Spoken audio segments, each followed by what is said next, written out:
Hi, this is Pastor Leigh Goodwin. I'm doing another devotion about the Proverbs, a book of the Bible in the Old Testament, full of wisdom, full of relevant application for our lives today.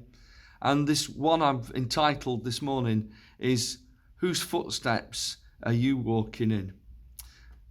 A few years ago, as a family, we went back to South Africa on a visit, and we were on a walk into a beautiful area of the Lowveld in South Africa. We were trying to make our way to Forest Falls, spectacular waterfall in the middle of a forest, as the name suggests. And as we were walking through the dense woodland to get there, with baboons around and different other animals, we were walking single file along this path by a stream through the wood to get to the falls.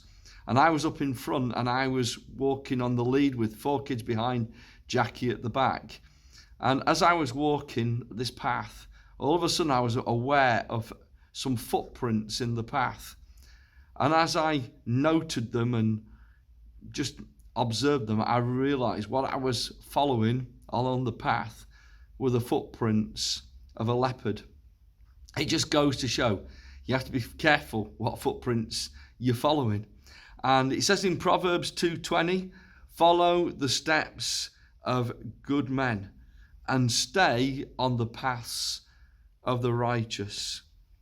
To follow in the footsteps of someone means that you have been so inspired by their achievements and the example of that other person that you aspire to be like them. You want to follow in their footsteps. It might physically mean that you retrace the actual journey that someone else has taken. Usually it means something that's positive, but it can also have a negative implication. If the positive side is viewed, then we think of that positive role model that we want to imitate and pursue. But if it's a negative example, then it might be someone that has perhaps influenced us negatively in our formative season, that's had an unhelpful influence on our lives. So this devotion has 2 threads of thought. First one, it challenges to ensure that we choose the right examples of others to follow.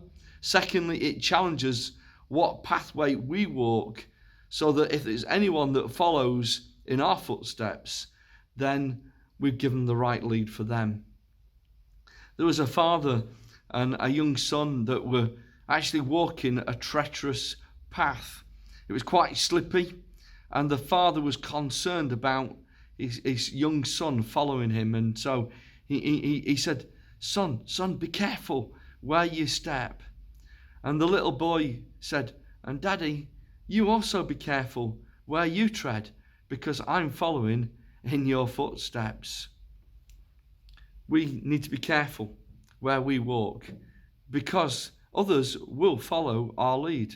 We might not always be aware that we're being that example to somebody else, but believe you me, there are people who watch our lives and will perhaps follow us.